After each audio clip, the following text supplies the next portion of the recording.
G'day and welcome to the Campfire Project. And today we've got another great panel discussion for you. First of all, Helen Glover, who is a certified divorce and recovery coach. How are you, Helen? I'm good, thanks, Alan. Welcome to the Campfire. And then we have Nicque Misa-Richards, who is a funeral director and marriage celebrant. How are you, Nicque? I'm good, thanks. Excellent. And we have Steve Angel, who is a spiritual counsellor and values-based coach. How are you, Steve? Good, Alan. Lovely to meet you all. I think this is going to be a great conversation with knowing each of your backgrounds. And of course, we're thinking of talking about loss in all of its forms and the effects that can have on our life and outward expression. I thought that would be a great conversation with the backgrounds that each of you have got. So to start us off, if you wouldn't mind, Helen, would you like to get us moving on this conversation? Sure. I just find this conversation so interesting because grief and loss, we kind of naturally think of them as being a bereavement, like what you would deal with, Nick. But I find a lot of loss and grief in divorce with my clients, and I notice it in all different areas when I'm dealing with people, you know, a loss of a business or a loss, and just how it then ricochets through the rest of their life. And then decisions moving forward, carrying a loss and a grief around something that's not recognized necessarily that it would have grief associated, and then it's unhealed and unsolved, and it can be carried around for a long time, and people can't necessarily identify with why they feel the way they do. And when you really look at it, it's like, well, that's a really deep loss, and have you actually grieved that? And it can often be a surprise to people that the smallest things actually need to be let go of and to be grieved. So I think it's wonderful that we're together to talk about this, because we're going to have such beautiful insights from our different careers. And I'm really excited to be here. Excellent. And Nicque, I was thinking with your particular role, funeral director, this would be an area that you've been noticing a lot of issues with people. Yeah,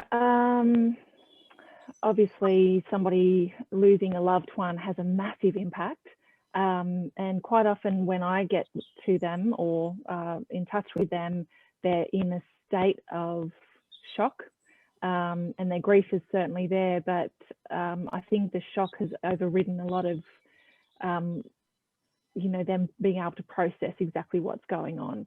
And then my role as a funeral director kind of ends shortly after the funeral, so I don't really get an opportunity to keep in touch with families as to how they're coping.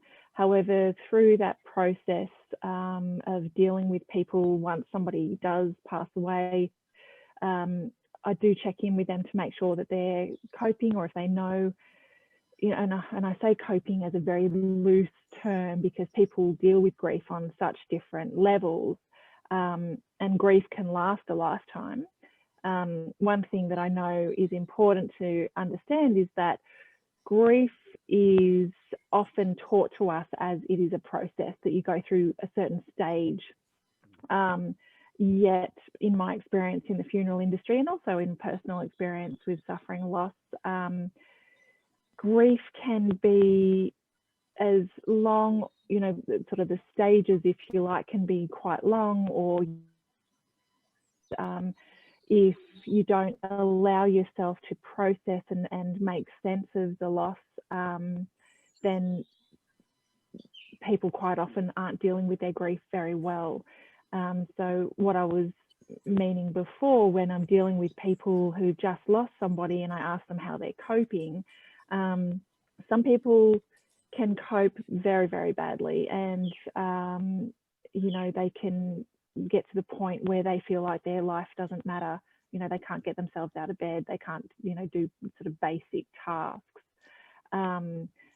We have such a large support network, not only with people like yourselves, but also there's a lot of online help these days, and we encourage people that feel like they're not coping very well, particularly in those early stages, to really get as much support and understanding from family and friends as they can to help them, you know, move through some of that grief. And I think that a particular event itself, when you look at all the different, you know, all of us would handle it in a different way. So that would affect the, you know, a lot of it would be the values that people have and everything else. And that's really an area that you work with, isn't it, Steve? Yeah, I'm actually really excited by this conversation because as a spiritual counselor, we taught a lot about loss.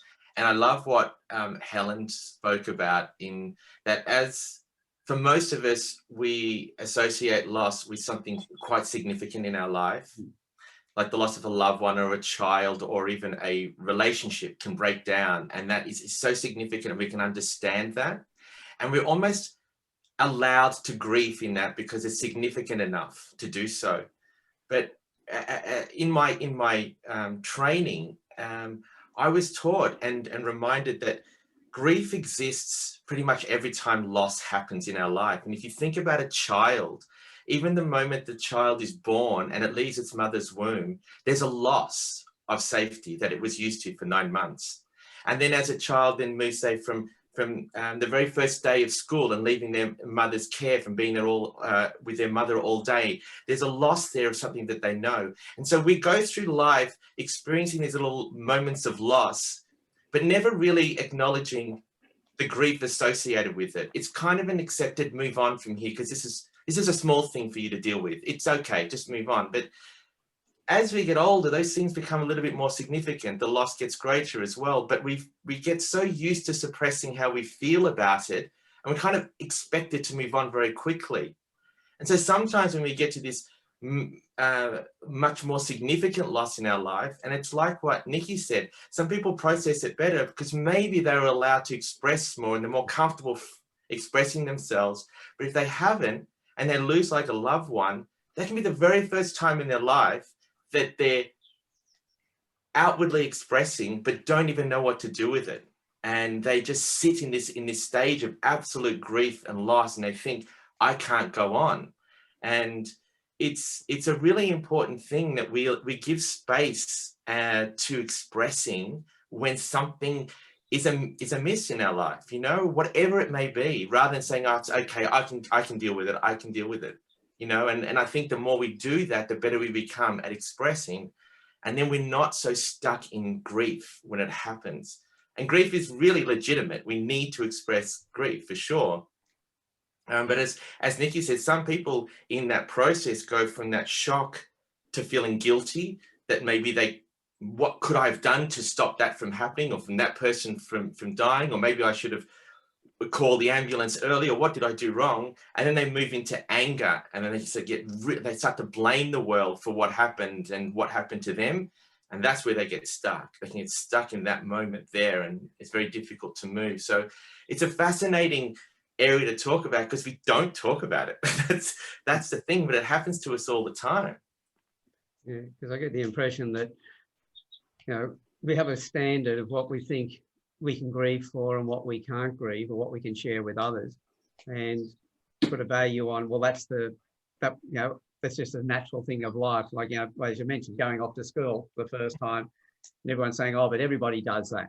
Yeah. But to that one person, it can be a major issue because of everything else around them. But then they can't express themselves. You know, fair enough with the child, but as we get older, we're no better at being able to express ourselves, I don't think. And if you think about a child, you know, some children on the very first day, you can see them are in absolute hysterics. They don't want to leave. They are expressing themselves, but we're kind of telling them, you know, be brave and just move on. You know, in that moment, maybe that child needs a little bit more compassion, a little bit more understanding. Maybe they're not ready that day to go, and that's okay. But we kind of go, come on, it's time now, and move. But then there are other children who are very happy with it. They just go, great, I'm ready. This is not a loss for me at the same level. So yeah, I did want to go ahead. Yeah. Sorry. No, Steve, you go with your thought. That's okay. It was just also something that happened a lot this year with COVID, with some clients that I had, was a real sense of loss around identity that happened when it came with work. And I have a very long career in event management before this. And so I saw that entire industry collapse, and a lot of people experienced loss and associated grief and really didn't understand what was going on for them. They really felt very uneasy and displaced by what was happening, but they really were in grief, experiencing such loss of who they were, the career they were in, and it all disappeared. I'm not sure if anyone else was experiencing that or had people in their life had to experience that. It was pretty big.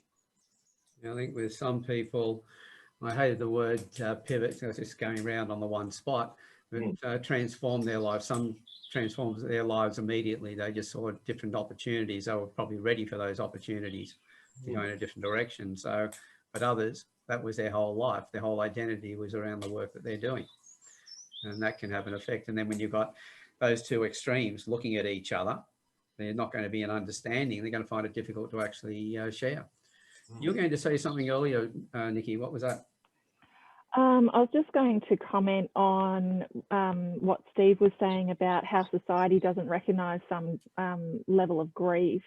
It's commonly known as disenfranchised grief, and that can cover things as impactful as miscarriage. You know, as a society, I don't feel that we accept grief as probably as good as what we should. Because, you know, everybody has their own experience, everybody has their own, you know, their own journey that they're going on. And so therefore some things impact people more than others. And I think miscarriage in particular is one of those that's disenfranchised grief, where society kind of thinks, well, it's so common, you know, yes, it wasn't meant to be, or, you know, there's all those other sort of flippant things that people say towards those that have lost a child, that, you know, should actually have a little bit more understanding around what that could actually mean for those women that, and all partners as well, men and women that go through losing a child through miscarriage or stillbirth. Absolutely. What it also looks at is it's really just shows up our discomfort as a society to sit with difficult feelings. And so we really don't know what to do with it. I mean, you know, when people do have significant loss and people just disappear from their lives because they, what do you say? I don't know what to say. Well, you know, it's because it's uncomfortable to sit with somebody that you know is so sad. And we have to get over that. We have to stop making it about us and saying, well, I can't sit with that, so therefore I can't comfort that person. Instead of being able to sit with the discomfort of somebody feeling really sad about something, or to recognize something in another person that we might not be able to understand, to validate something that we haven't experienced, or to just take ourselves and our experiences away to be able to allow whatever's going on for that other person. And our society as a whole really, really struggles with that. And I think that is a key factor for why a lot of grief is suppressed. And we feel that we're not allowed to have it, or that there's a time frame on it.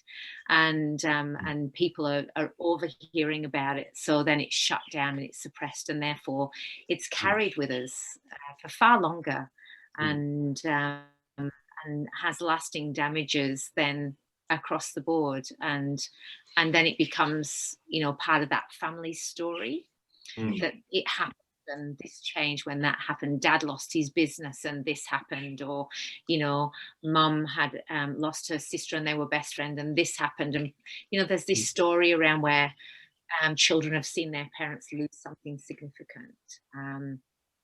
Yes, I think that's an interesting thing to notice as well. There is this. It's the one common.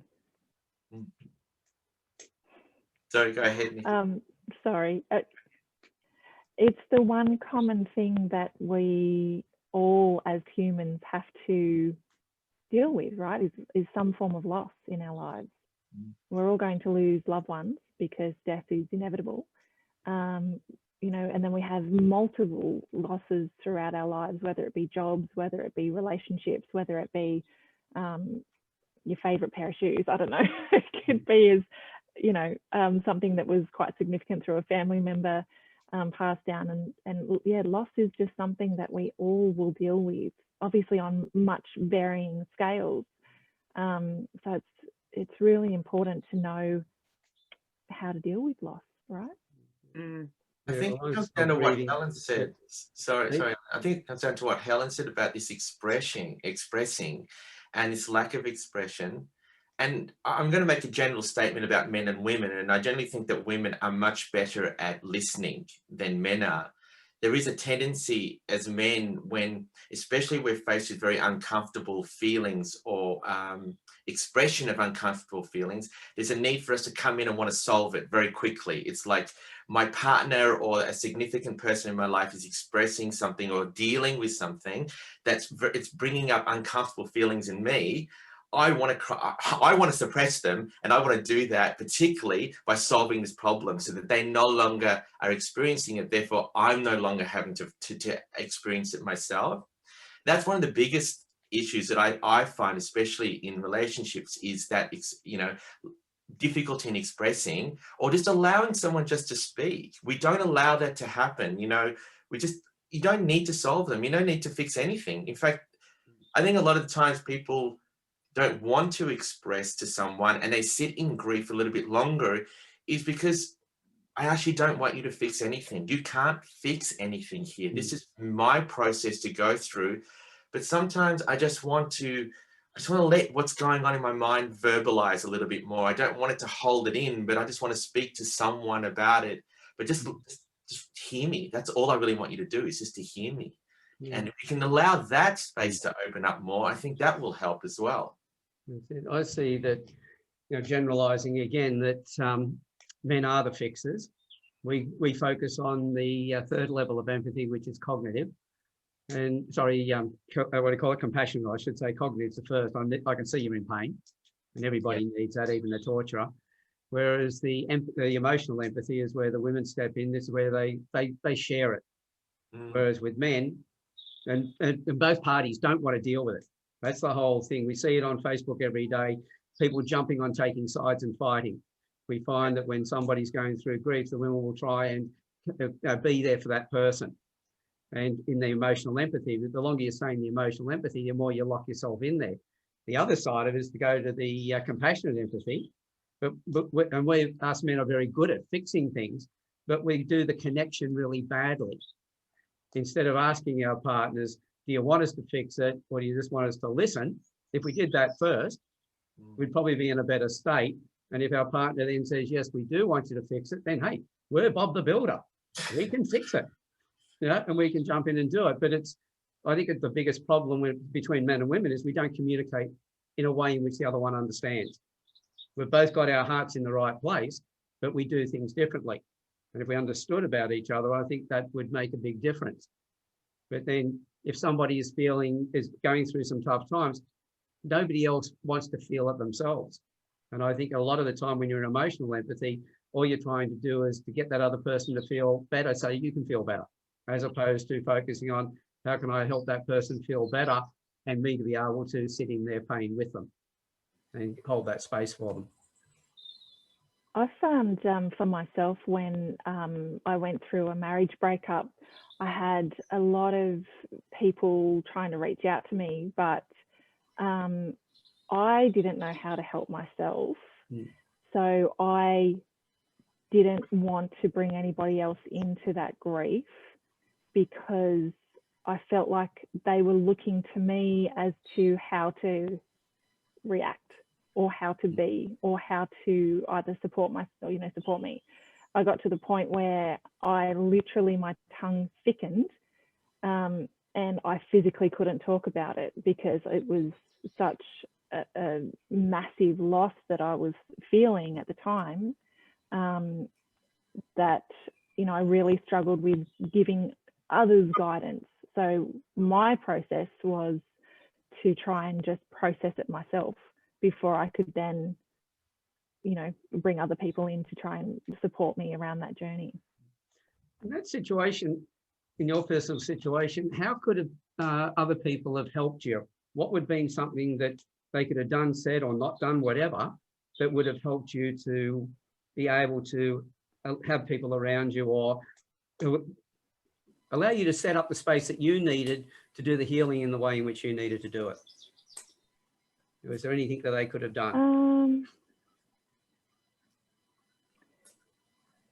That's a good question, and I'm not really sure how to answer it, to be honest, because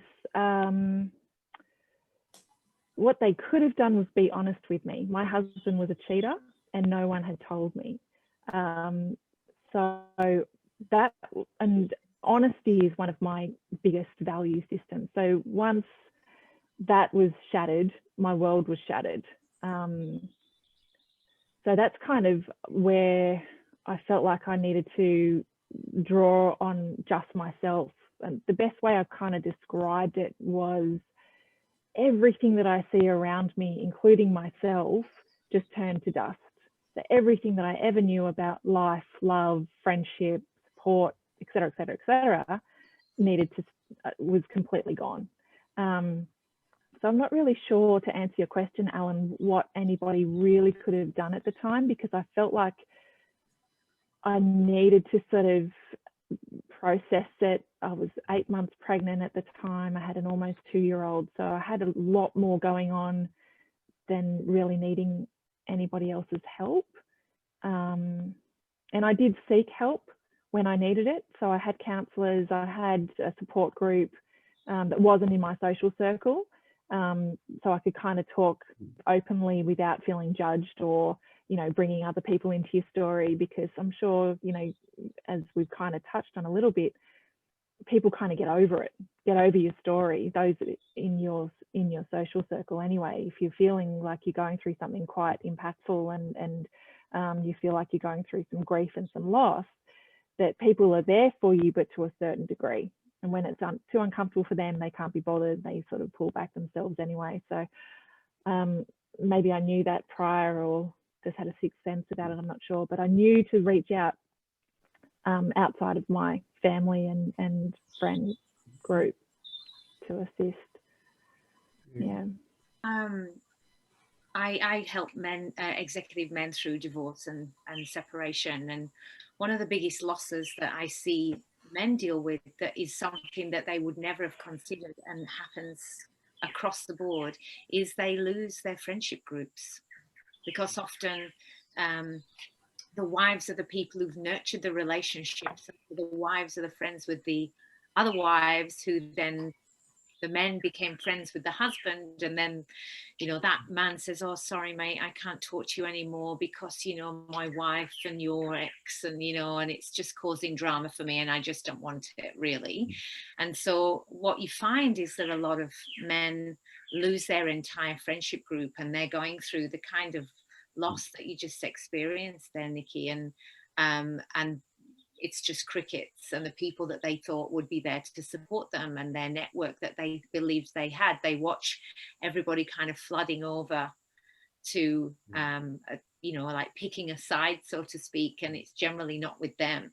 And it's really devastating, because also for a man, the family is their tribe, whereas often for women it's external to the family. Yes, they love and nurture the family, but their tribe of supporters is often friendships that they've built. So it's very difficult then, because the man will also lose the relationships with the in-laws that they saw as their family as well. And so that relationship ends, and they're often disenfranchised from their children because they weren't the main carer before the divorce, and now they're kind of feel like they've got to fight for that too. And it's very, all this loss comes up that's so unexpected around divorce and separation, that there's such a big journey to recognize just how significant your life is, really. Like you so beautifully said, it kind of falls to dust, and you have to build a whole new house, really. And it's quite a shock, you know, to have that happen. it totally stripped me back to just being a human.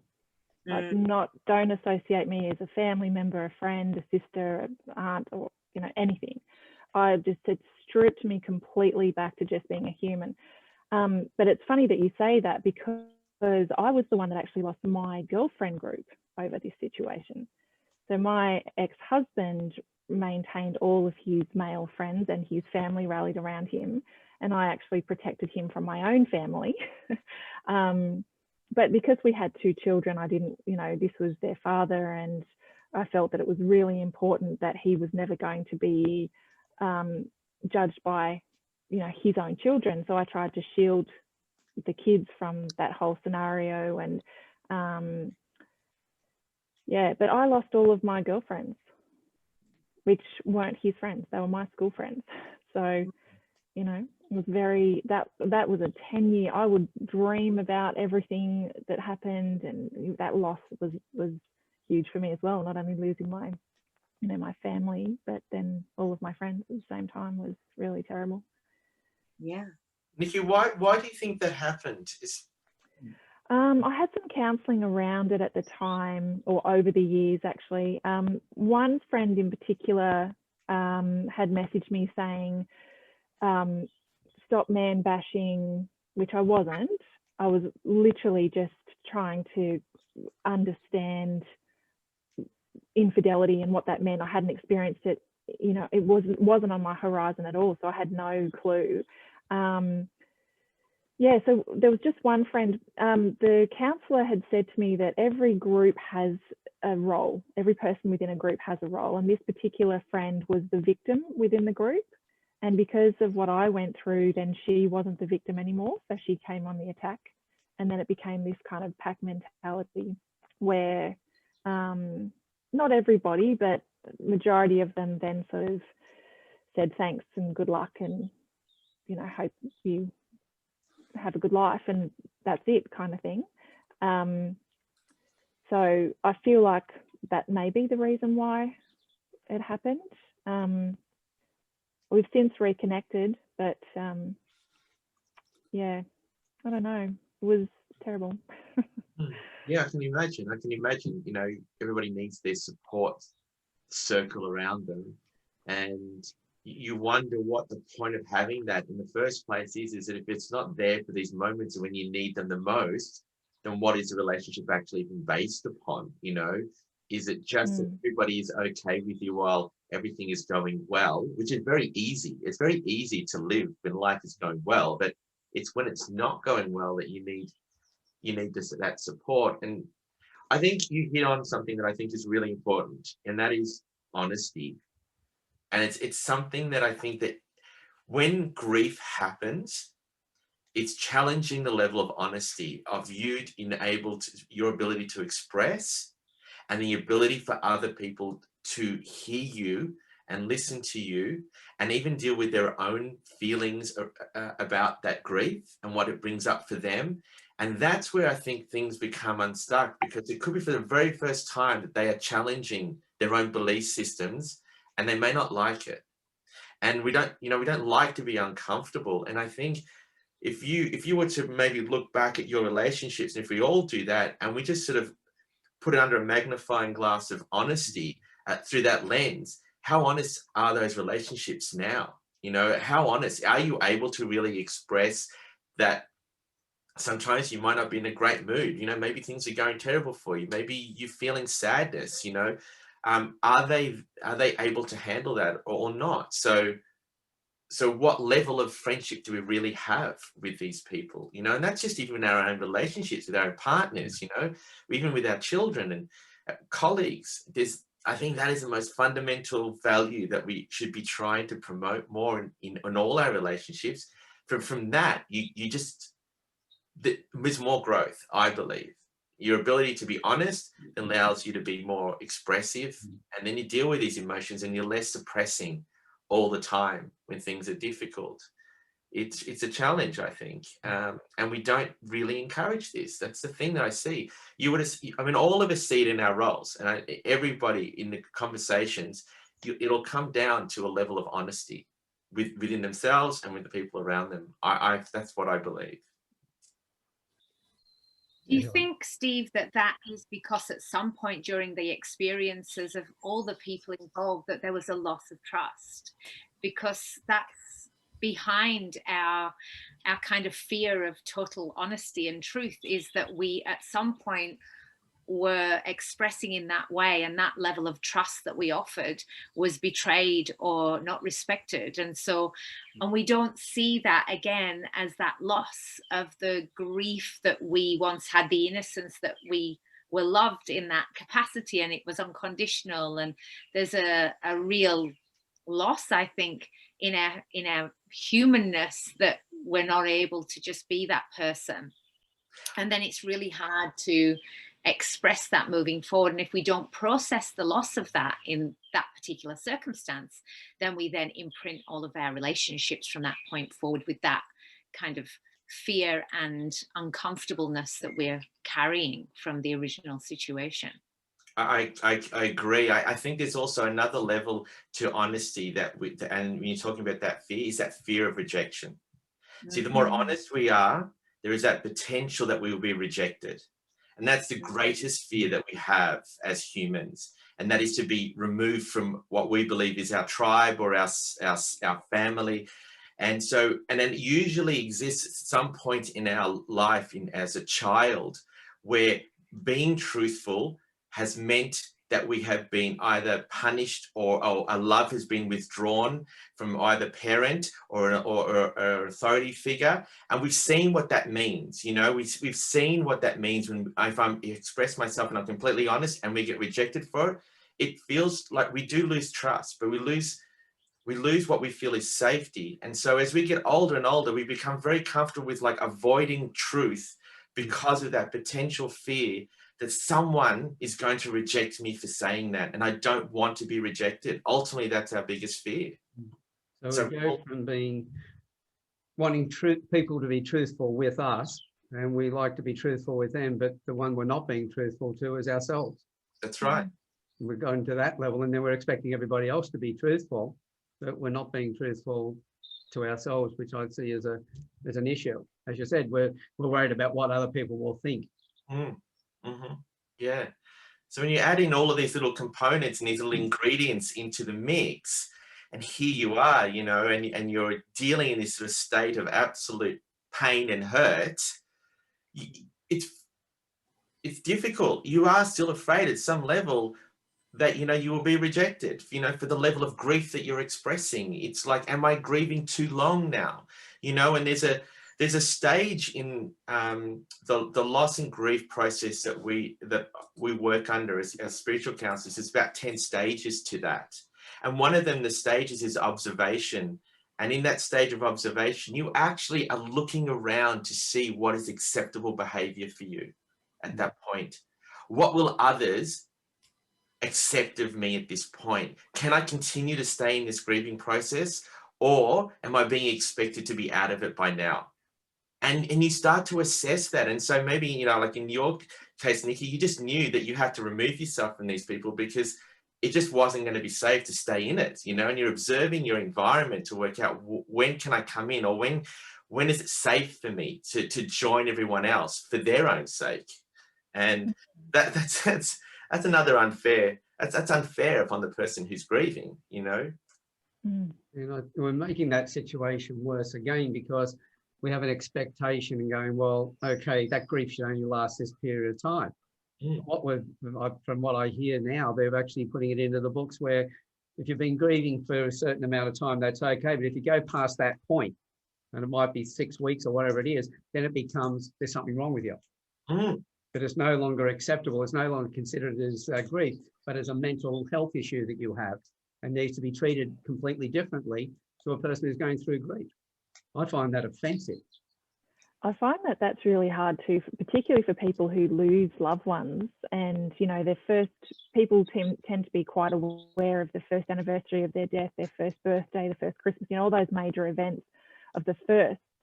Yet a lot of grieving people who have lost, you know, particularly a partner, a child or a parent, can feel that loss on the second anniversary and sometimes even more deeply.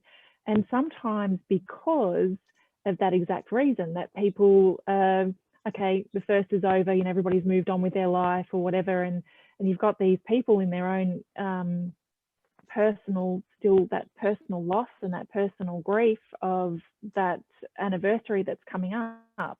And the second one could be more impactful because they feel like they don't have that support, that, you know, that people don't remember, or, you know, whether it's the 10th one or whatever it is. But it, you know, grief can come and go and be positive emotion as well as negative emotion.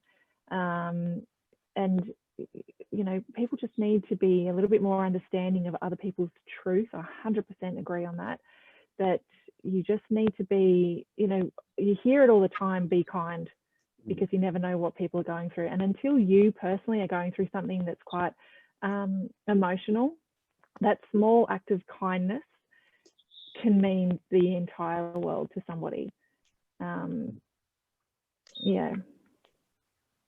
There's a really interesting a book called Transitions, actually, by William Bridges, and he talks about grief as well and the loss. And some people are really, really good at beginnings, and some people are really, really good at endings, and some people are bad at either as well. So you'll see when somebody goes through some kind of loss, whether it's business, partner, divorce, whether it's children and or a death of kind of a family unit or something like that, that they will either be like out of there because they're so great at the ending, and so but then they kind of want to stay in the story of the ending though, because they're really terrible at beginnings. So they leave, but they get stuck in that transition period because they just can't quite start something new. So that's the person who kind of keeps revisiting what would have been, where we would be now, or what if I hadn't lost that business, and then I'll go back to an old partner, say, do you want to try again, all that kind of stuff. Somebody else who's really bad at the ending but good at the beginnings, they grieve like really noticeably, and there's a real devastation at the end of it, but they let it go faster, you know, so then they can move on, and they're the ones who they go, okay, now I've done all that, I'm gone. So there's a real interesting science behind the end and the beginning as well after loss, and of course that then impacts what happens in that person's life and the people around them, whether they're stuck in their story or whether they get judged for moving on too quickly or stuff like that. And it's really, it puts another level on where in that person's life did they have a really terrible beginning of something? Where did they start doing something and it was like proven that this is a bad idea, don't do anything new, just stick with what you know? Or people who had an ending that just was horrific, and so now whenever there looks like there's an ending coming up, it's like, no, hang on at all costs because this is going to be a nightmare. So all of that stuff plays a part. Before we've even lost something, we don't even know that about ourselves. And all of these things are subconscious. So it just goes to show that the difficulty in managing what happens to us, we don't even ever know really how we're going to be affected until we are affected. And I think when we say, I just don't know what I'd do if that happened, we're right. We really don't know what we do. So you have to go in with complete non-judgment for whoever it is that you're listening to. This goes to show that there are no two people on the planet who are the same. Everybody's, we're all completely different personalities, but at the same time, we're all going to handle things differently. All of our experiences are different to each other. We are complex little beings, and we are so judgmental of other people, but it doesn't fit our particular version when we judge other people because they should be the same as us, but yet we also expect everybody to be different. So I think we're all crazy. Yes. You might be onto something. As I say, I'm crazy, but I'm really worried about you. Yeah, our belief systems really have a huge impact on the way that we behave in life. And those belief systems, as you mentioned, Helen, they start early. and they form our behavior and the way that we see the world. And that's a consequence of how we then deal with the events and circumstances in our life moving forward. It's just, what do I believe? You know, what's the belief system that's all been built upon? And it is subconscious. It's happened over a long period of time, and it's been imprinted. And it takes support. Like it takes like you know, you guys, you know, counselors, coaches, you know, therapists, you know, people who are going to just give you the space to actually explore that, help you see it, because sometimes you don't even see it yourself. Like, you're so in it, you're so in these circumstances that you don't know what you're doing. It takes an outside person to intercede in your thought process, you know, and that's why it's important. And that's why I think I agree with you, Nicque. I don't think it should be, I think it needs to be independent from your own family and friends. They're biased for many reasons. Biased because they don't want to see you hurt and they want to get you out of that quickly. But sometimes they're biased for their own selfish reasons as well. And that's not going to help anyone through the process. And even though there are these processes and these steps, I mean, it doesn't matter who we are. We're going to go through that process in our own time. And that's what we need to really give people who go through any kind of loss, is give them the space, let them work it out, help them move through stages, but don't define 6 months, 3 weeks, 1 year, 2 years. I mean, you don't want anyone to be in any state for more than about a year. Beyond that, then they're stuck, I think, in my experience, you know, but everyone has their own timeline. Yeah, I totally agree with you on as far as, you know, not trying to be the person there for your relatives or people close to you. I know that, you know, issues with my sons, somebody else is going to have to deal with that, because that's not my role. Too close to the issue. And in fact, we go back to tribal times. That's why, as I say, it takes a village to raise a child. And that was the thing. We had our brothers, we had our uncles and aunties and everybody else around us from the wider community. And they took on those roles, and we took on those roles for their kids. And knowing that, first of all, know your own limitations and know that, you know, I don't want to see my sons going through any tough times.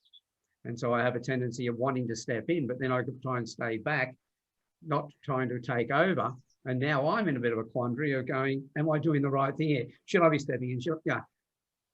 And I start punishing myself, which therefore is going to affect the way in which I relate to them as well. You know, it's a snowballing effect.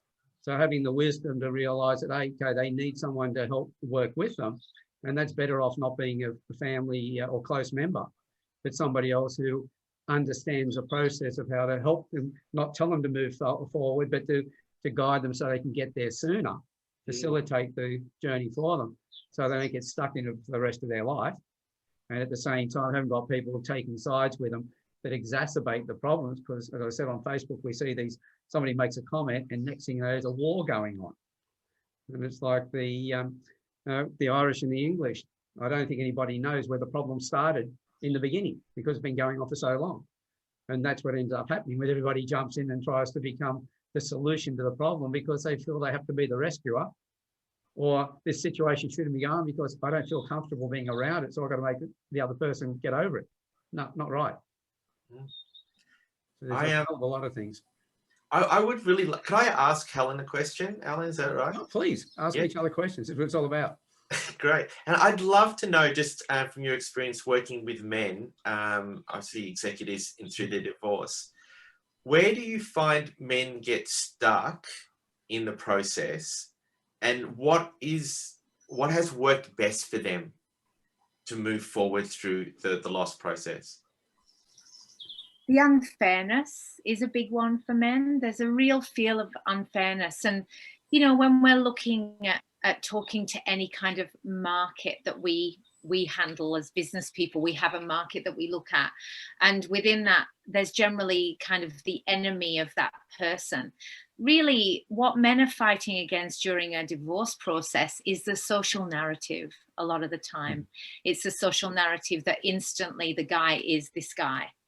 And there's a real terror of expression of frustration and anger because it's not allowed.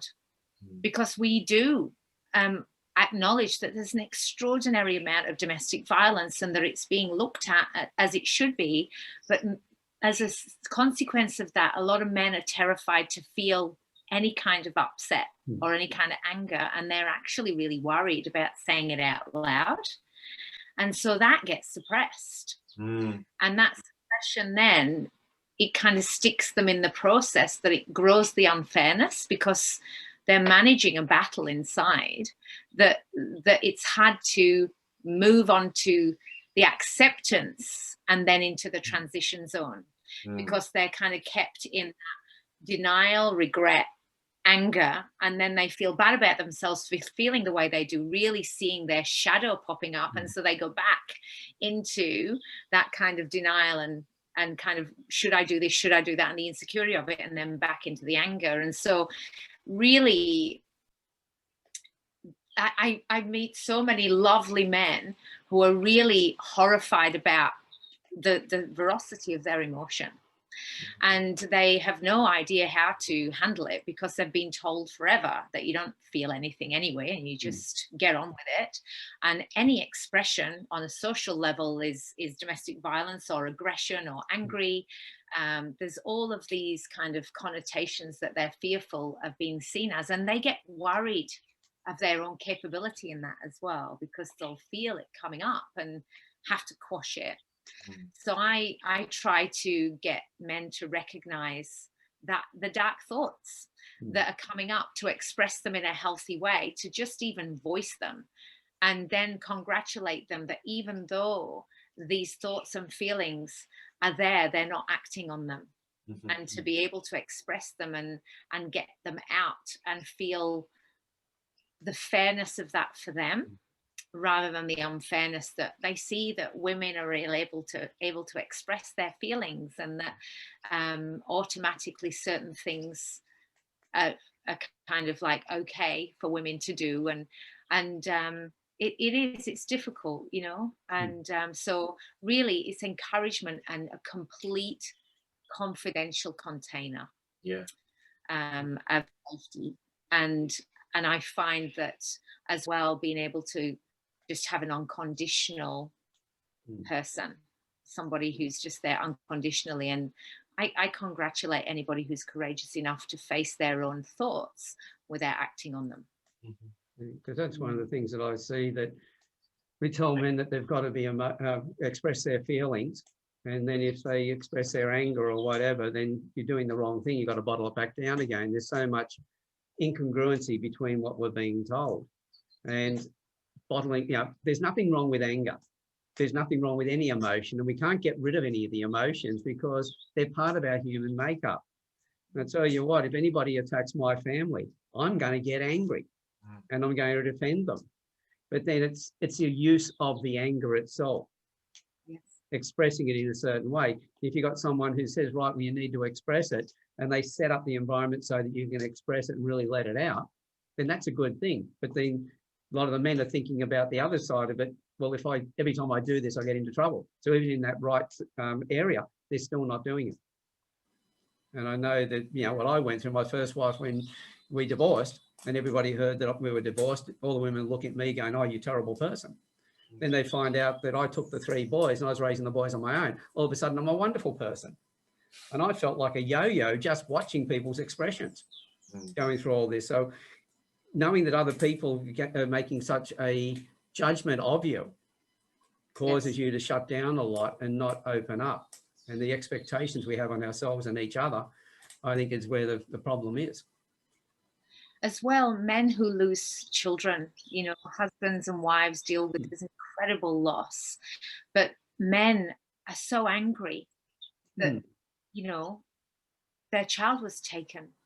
This beautiful, innocent child that they adored has left the planet, and they see the unfairness of that. It's about the justice for a lot of the time for men. So they have this grief, but it's fueled by absolute rage that their child was taken. And they have nowhere to go with that. And that is a scary place. And a lot of men then drink, or they will have some kind of other addictive behavior that assists them to suppress that level of sadness that is then obviously overcome by rage. And that's why I believe personally that that's why we see so much eruption in our society, because all of the way we live now is full of stress and grief and loss. And there's no capacity there as a society for men to be able to healthily express something without being made to be scary. And we really need to address that as a society and allow men to feel real sadness, which encompasses rage and disbelief and shock and falling apart, you know, and to know that you're allowed that. I think it's incredibly important for us to move forward, and especially in this area of grief and loss, you know. See, on that point where you said, you know, the child has left the planet, you know, it's pretty much the same for any man who is now divorced and doesn't get to see their children. They're totally separated from them. They may not have left the planet, but they've certainly left that man's world. And so that loss is pretty much the same as if the child had passed away. Yes. And so now you've got that anger. So if the partner wanted to hurt them, that's the best way to do it. But then they need to realise as well that they're destroying their children in the process of trying to hurt their partner, whether it be the male or the female. And this is one of the reasons. 100%. And in that, you've got the loss of the innocence of the child too. You know, that's the loss of innocence for that child. Sorry, Nicque. Well, that's okay. I was going to say, I see that with my own dad. My parents divorced when I was 2. My mother kept us away from him, hardly ever let us see him unless it was her, you know, suited her. And my dad's 74, 75 now, and he still is grieving not being in our lives. It's really sad to see, you know, and I try to say to him all the time that I felt like I still had him in my life, and particularly growing up. But yeah, men would carry that for then the rest of their lives if they don't have that opportunity to develop their relationship and witness their children go through the rest of their lives, or go, you know, grow up. Yeah, it's terrible. It's very, very sad. So my father died when I was 3, so I didn't really know him at all. But I went through grief growing up, you know, for the fact that I didn't have him. And then when it really hit home was when I thought that he died when he was 49 years old. And so on my 50th birthday, at my birthday party, it really hit me again, because all of a sudden I'd not only didn't have my father, but I didn't have a role model, that father figure to follow anymore, because all of a sudden now everything I was doing, I was now at an age older than he was. So he never did those things at those ages because he never got there. So the number of times that it can come back on somebody, as you say, where's the grief disappear? It may just transform, may disappear for a while, but then come back because of other events. And so stuff is going to keep coming back. But being able to talk about that is something I was never able to do before. And I know a lot of men would be having exactly the same problem, bottling it up, keeping it down, which then brings out more anger, and it creates where they said, okay, don't be angry. Now they become even more angry because they're trying not to be angry. They're not setting up an environment to allow people to do that. Expressing, it's just all about expressing feelings is what my counseling teacher would always say to us. You've got, especially with men, you've got to get them in touch with their feelings. They're just not used to doing that, and you create the space for it and just let them express, you know, and if it is, you know, violent in nature in the way they express, they may scream and they may have that rage and they may have all of that. It won't be every single time.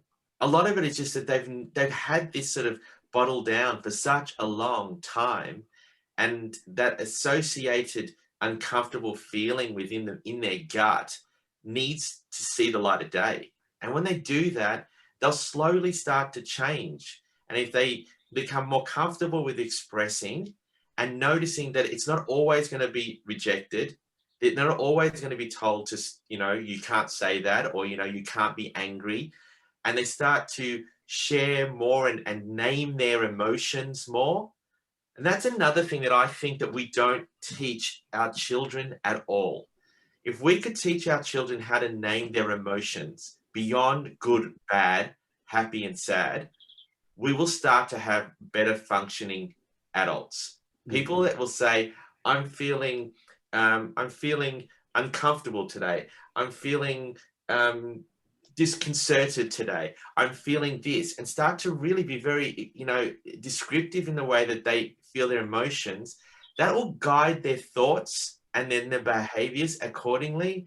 And we're not just going to get this, very simplified good, bad kind of feeling. Because really it's like, that's wrong, that's bad. If we simplify our emotions to good and bad, it's either that's good, and if you feel like that, that's bad. We need to do that really from such a young age with children, allow them to express more. But I digress, but I think that's really the problem with that we have with men. And I mean, we've all done it. I mean, I know you would have done it, Ellen. I've done it.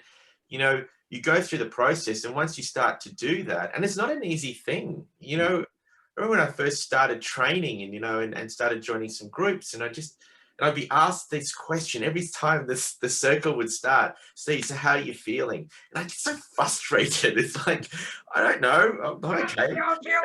And I'd say, I'm good. And they're like, oh, that good's not a feeling. So, how do you feel? I want more than that. Oh, I'm okay. No, I want more than that. I'm just thinking, I don't know. I need a vocabulary. I need words, a dictionary. And it takes a while. It really does take a while. But if men can start to do that, and obviously it's what you're doing with your men, Helen, in that, and giving them a space to do so. And I also wonder whether it has a lot of impact because you being a female, and for many of them, if their relationships are broken up with another woman, to be able to express that and not have judgment when they do that. And that would also probably help with the healing process for them to say, hey, not every woman is going to respond that way. Or if you're a female, not every man is going to respond that way. So it gives this kind of sense of hope and, okay, I can approach things differently now. So that's what I mean in that process of loss.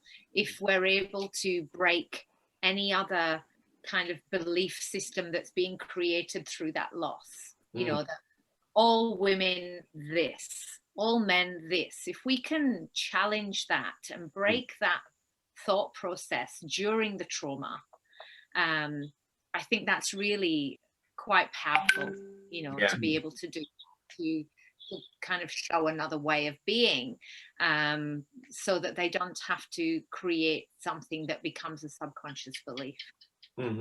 Yeah. And that's it. You got to catch that early too, don't you? Mm.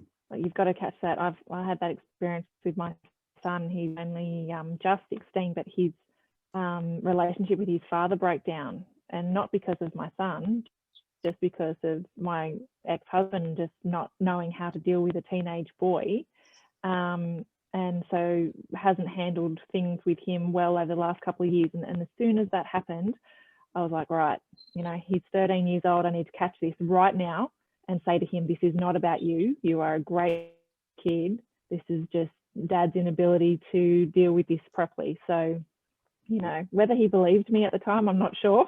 But I know you have to catch that really quickly, and really make sure that people understand and get that perception right from the outset. Yeah. One of the things I noticed a great deal is with the people we've got in the Campfire Project. We were very selective when we first brought it together, and the women that we brought into the group, that when you've got somebody who acts outside what your paradigm says that a gender or religion or culture and that should act, and they act differently, it really starts to break up the paradigms. And one of the things that I think is quite special is the quality of both the men and the women we've got in this group. And I've been loving the way that men and women can now talk together in a way they couldn't do before. So changing the way in which we look at things, having different people around us, and everybody in the Campfire Project, they're now connected as a family, but they were all disconnected from each other when they first came in. And they've actually grown to know each other in that process, instead of having grown up with somebody and then all of a sudden have to deal with your emotions. We're dealing with our emotions and meeting all these people, which is changing the paradigms and the way in which we operate quite a great deal. I think there's a lot of grief that exists between the genders, Alan. There's a whole host of grief, and also what we're going through now in the last 50 years is we're grieving our roles. and we're not sure what our roles are, and there's a real grief and loss, and I think that extends to both men and women.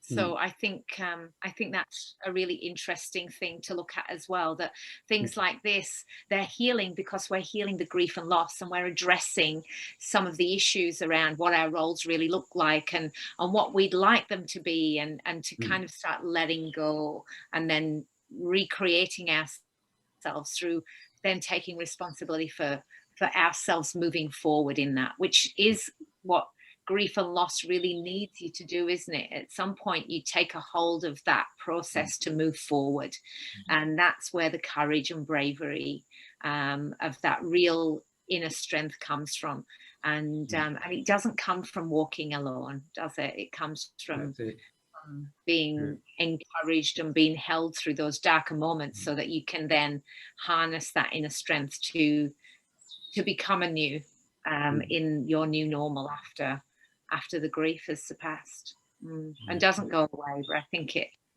just, you get to surpass the kind of height of it. One of the things that we're taught with the grieving process is that the outcome we're looking for is to help someone become softer as a person. You know, if they don't arrive at being softer as a person, you know, they have more empathy, they have more kindness, they have more compassion, they have more understanding, they have more wisdom. They've learned through the experience, and they've reached the other end. That's when you know they've reached the end of that cycle. Any other emotion in there, it means that they're lost in that grieving process, and the work's not done. So that was always a really good sort of indication to know that that person has learnt what they needed to learn through that process. So yeah, that level of softness. So softness becomes healing, and the hardness becomes being lost. Yeah, lost. Not They're being still involved. angry. Yeah, still angry. They still can't get through the pain of it all. And they're somewhere lost in that process. And well, there's a message for all the guys out there who feel they've got to tough it out. Well, when you're toughing it out, you're setting yourself up for failure. Yeah. And so becoming a little bit softer. Okay, running out of time. So we've been chatting away here. I just keep enjoying the conversations and forget to look at the clock and see how long we've been going. But if we sort of just wrapped it up, if I ask each of you, what sort of advice would you have, just in a couple of sentences, for anybody who's going through grief and things at the moment? Can I start with you? Say, Helen.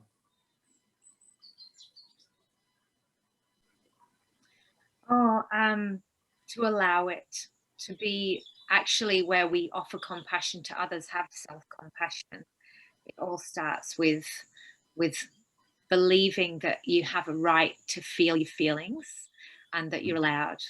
Give yourself permission to be however you are, wherever you are, and don't be embarrassed or afraid of the depth of them.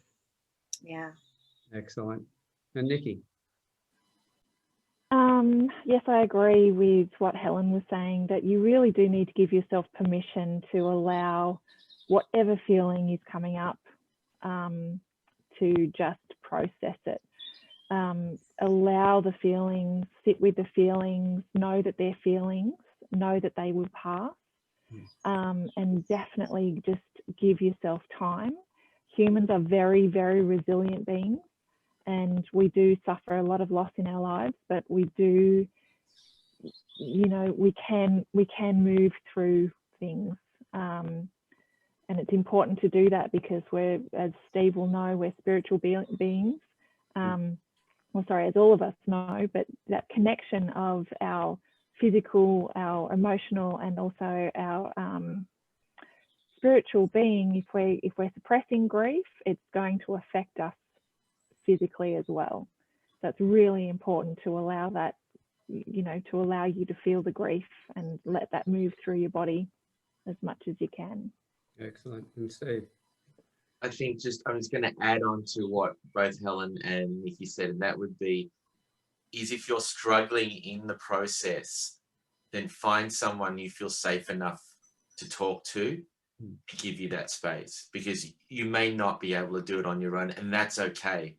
but find someone who you feel safe around to speak to. And if it is someone that you know, great, but if it needs to be someone who's professional at what they do, great as well. But that's, I think it's important to add that on to the advice. Excellent. And my words of wisdom will be to everybody who's listening to this, go back and watch it again and listen to and take in what these three wonderful people have been sharing with us today. You know, it's the reason why I love these panel discussions, because every time you come on and everybody else in the panels come on, there is so much wisdom there. And it's something that quite often we need to go back and listen to a few times, and then listen to it and feel it when you listen. Don't just listen to it, but feel into it. And that'll get you to start feeling about how to express your own feelings as well. So again, Helen, Nicque and Steve, thank you very much for being here and for sharing your wisdom with us. Thank you. Brilliant. Thank you very much. Thanks for having us. Fantastic. Okay, to everybody else, I hope you get a lot out of it. And again, we'll see you on the next Campfire Project. Bye for now.